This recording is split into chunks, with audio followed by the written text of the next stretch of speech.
O brasão de armas da região autónoma da Madeira tem como lema "Das ilhas, as mais belas e livres". Serão todas, mas as desertas têm um encanto especial. Legalmente protegidas desde 1990, 5 anos depois, passaram a reserva natural. A reserva está dividida em dois: a reserva parcial e a integral. A divisão está mais ou menos na zona da doca da Deserta Grande. Na reserva parcial até é permitido pescar, com algumas limitações.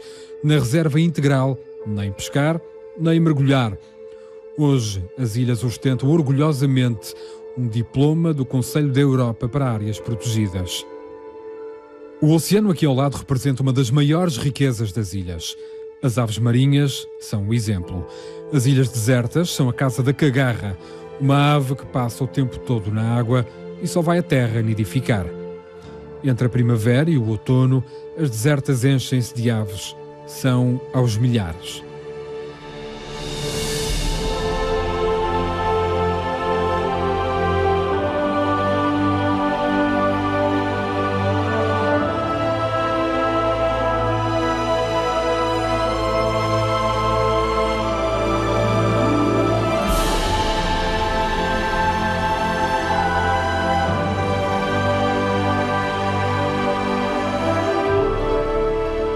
Todas as ilhas das desertas há estes ninhos artificiais criados no Parque Natural.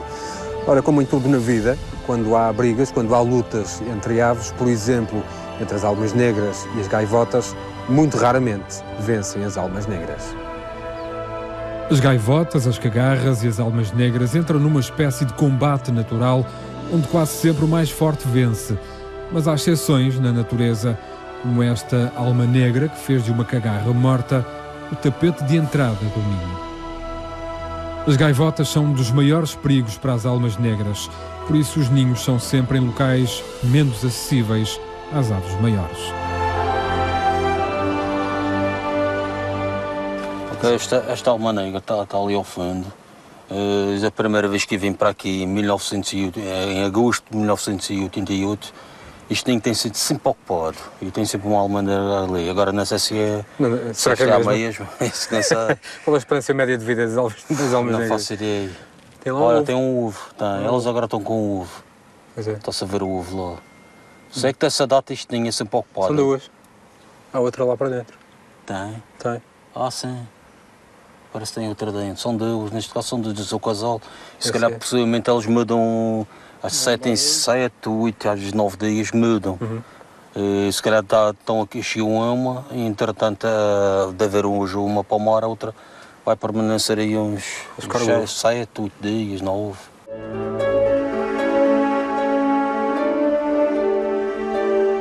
É aqui que o trabalho do Instituto das Florestas e Conservação da Natureza se mostra crucial.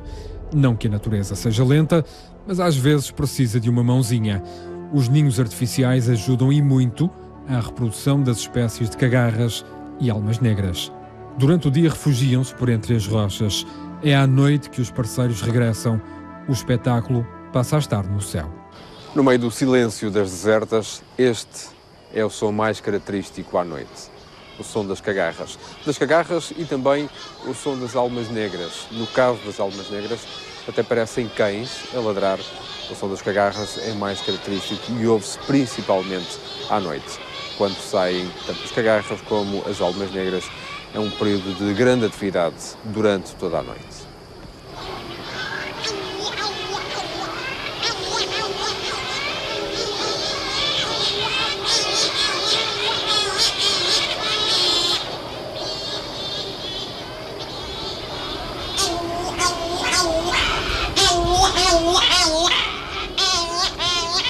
Milhares de aves cruzam-se pelos céus, a entrarem e saírem dos ninhos, numa dança que dura até o raiar do dia.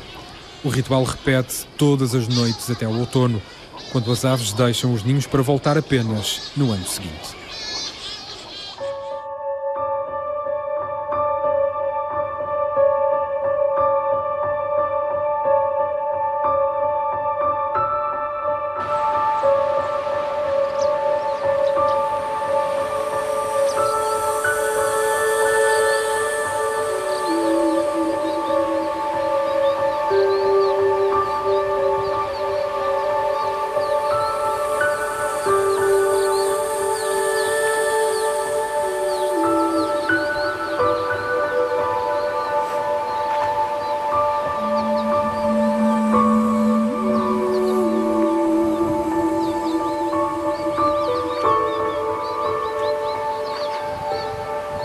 Todos os anos, milhares de aves marinhas, como a alma-negra e a cagarra, vêm até às desertas para nidificar. Ficam desde a primavera até sensivelmente outubro. Põem apenas um ovo, todos os anos procuram o mesmo parceiro e o mesmo ninho. Mas há perigos. As lagartixas, por exemplo, comem os ovos das cagarras.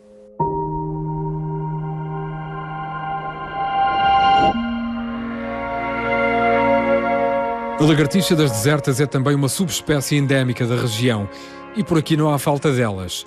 Lutam pelos ovos das cagarras e das almas negras. Aplicam uma espécie de controle populacional natural.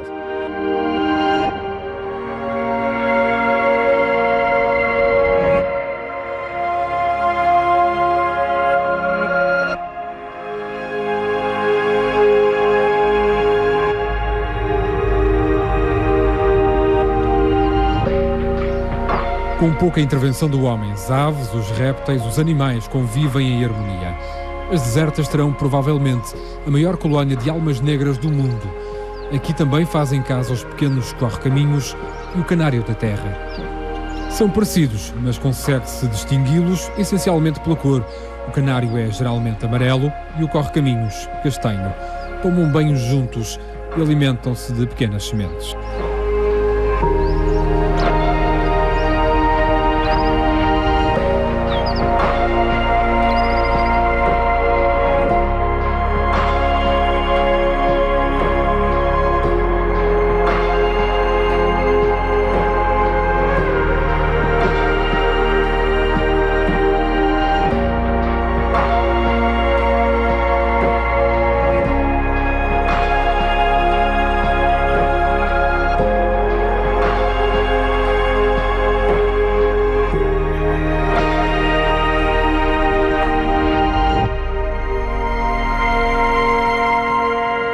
É preciso mudar de ilha para encontrar uma outra espécie de ave endémica, a freira do bugio. A ilha tem menos vegetação, mas é rica nas encostas junto à água. É preciso escalar os quase 400 metros de rocha para chegar aos ninhos da freira. O bugio tem 7,5 km de comprimento e chega até 700 metros de largura. É a ilha mais acidentada das três, com uma rocha que parece recortada para não deixar ninguém passar.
Provavelmente por isso é que resiste a freira. Haverá menos de 200 casais reprodutores desta ave. As primeiras aves chegam aos ninhos no final do mês de maio e os últimos juvenis abandonam a casa no início de janeiro. O maior perigo para estas aves é a erosão da ilha. Em tempos foram ameaçadas pelos ratos e até pelas cabras, ambos já erradicados do local.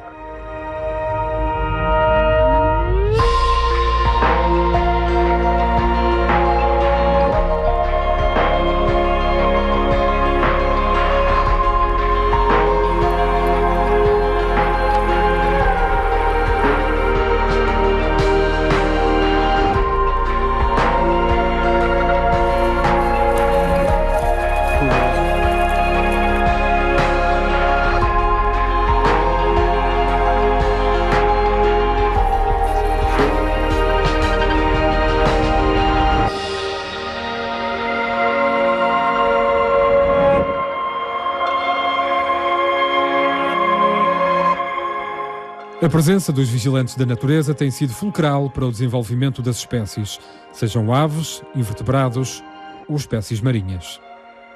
processo de conservação da natureza é um processo dinâmico, em que tem que estar sempre a analisar e a reagir, analisar e a reagir. Portanto, nunca acaba, isto é para sempre. As espécies invasoras em ilhas será para todo o sempre o grande problema de conservação da natureza mundial, não é só na Madeira. E de facto aqui nós temos questões muito prementes que temos que continuar a olhar.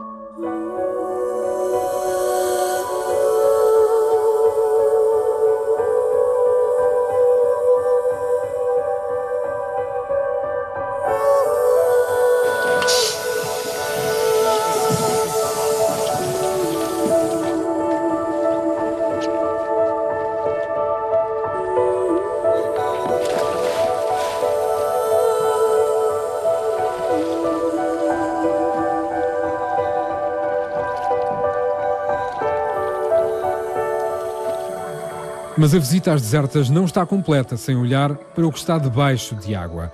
Obtivemos uma autorização especial para mergulhar onde quase ninguém o faz, na zona de reserva integral. O cenário é deslumbrante.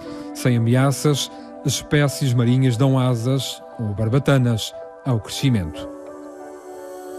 Grandes meros, charuteiros enormes, pequenos e grandes peixes, muitos deles difíceis de ver noutros locais. A flora também cresce melhor, maior, com mais vigor.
O mar aqui nas desertas é interessante. Acabámos de ver uns charuteiros enormes, com mais de 50 quilos cada um, seguramente. Também muitos peixes mais pequenos, algumas raias. É um mar muito interessante de mergulhar aqui.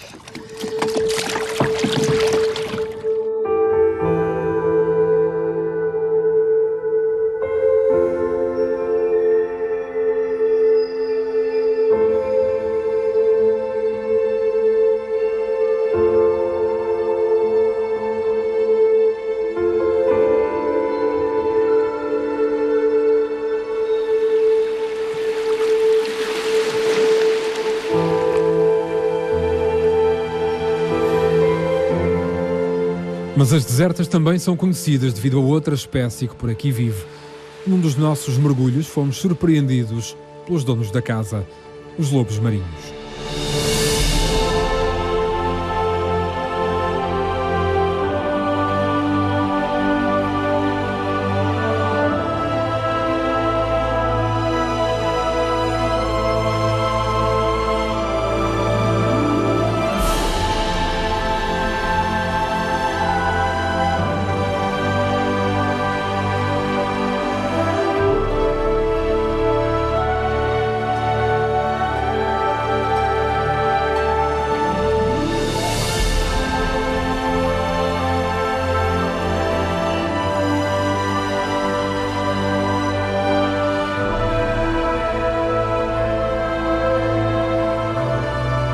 No final dos anos 80 não chegavam a 10 exemplares.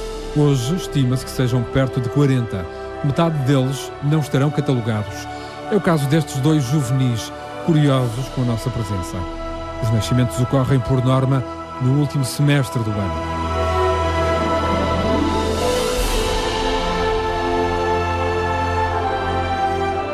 Logo chegam os pais, também curiosos, mas olhando para nós como uma espécie de peixe mais estranha do que o habitual.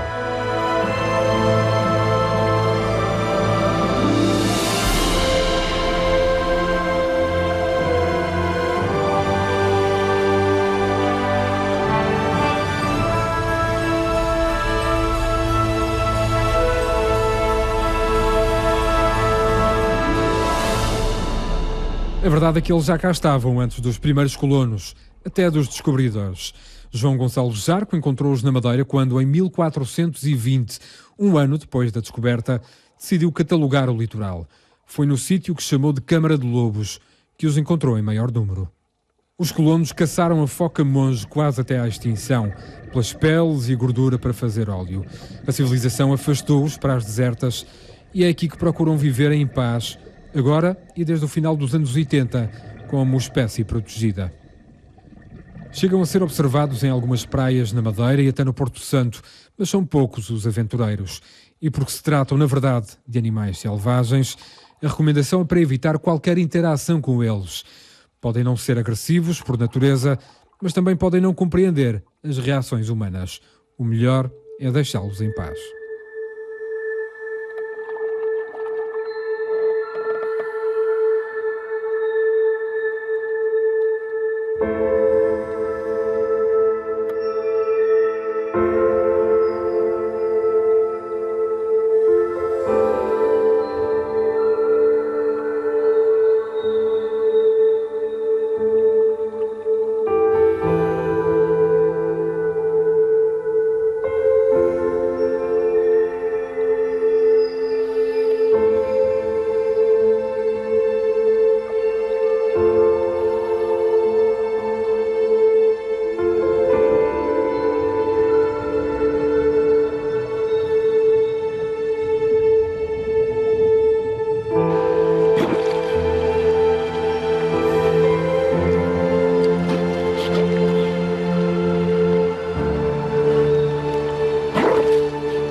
Acabámos de fazer um mergulho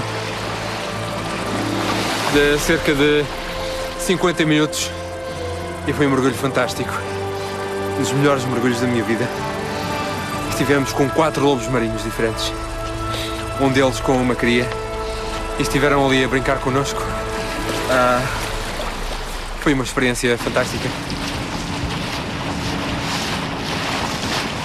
O estudo dos lobos marinhos ainda é muito escasso. Sabe-se pouco sobre os hábitos e até sobre a longevidade dos animais, se bem que há relatos de lobos que tenham chegado aos 40 anos. Chegam a ter 2 metros de comprimento, podem suster a respiração até 8 minutos e gostam de descansar em várias grutas das desertas, às vezes até no calhau das praias naturais. O Instituto das Florestas e Conservação da Natureza tenta monitorizar a espécie com recurso a câmaras fotográficas e de vídeo colocadas em vários locais nas desertas.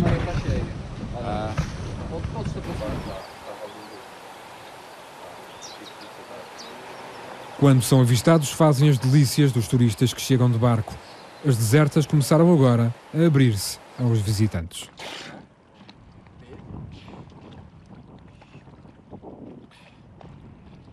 Eu acho que as desertas é um belíssimo exemplo como apostar em áreas protegidas faz todo o sentido. Aliás, isto é reconhecido internacionalmente o sucesso das desertas. Temos o caso do lobo marinho, que é um caso de estudo mundial. Temos também, recentemente, o diploma europeu para as áreas protegidas do Conselho da Europa. Daqui a dias estiveram aqui 28 peritos do Conselho da Europa que ficaram, de facto, muito bem impressionados com o que se faz aqui. E acho que até não é preciso irmos buscar esses exemplos, esses reconhecimentos.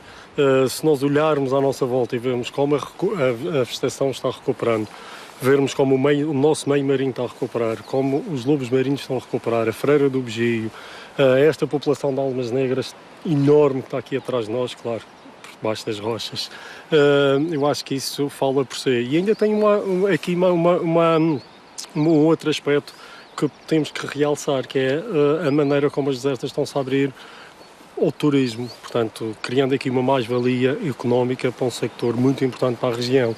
E o nicho do turismo da natureza que é feito aqui começa a ter bastante expressão e, portanto, há aqui uma transversalidade de interesses que estão todos a correr bem, no sentido certo e, de facto, num projeto de sucesso.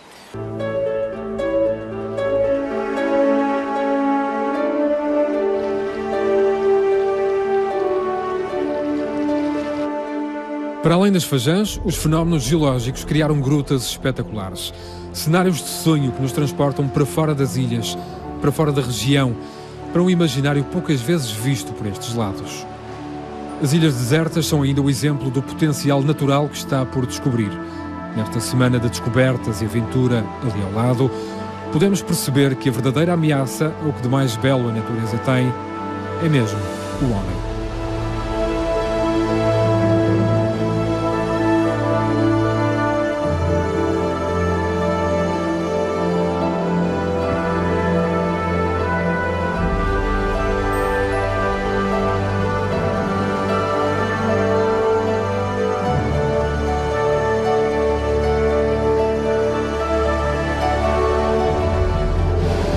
À medida que nos afastamos das desertas, fica a sensação de mal termos arranhado a superfície e o fundo destas ilhas fantásticas.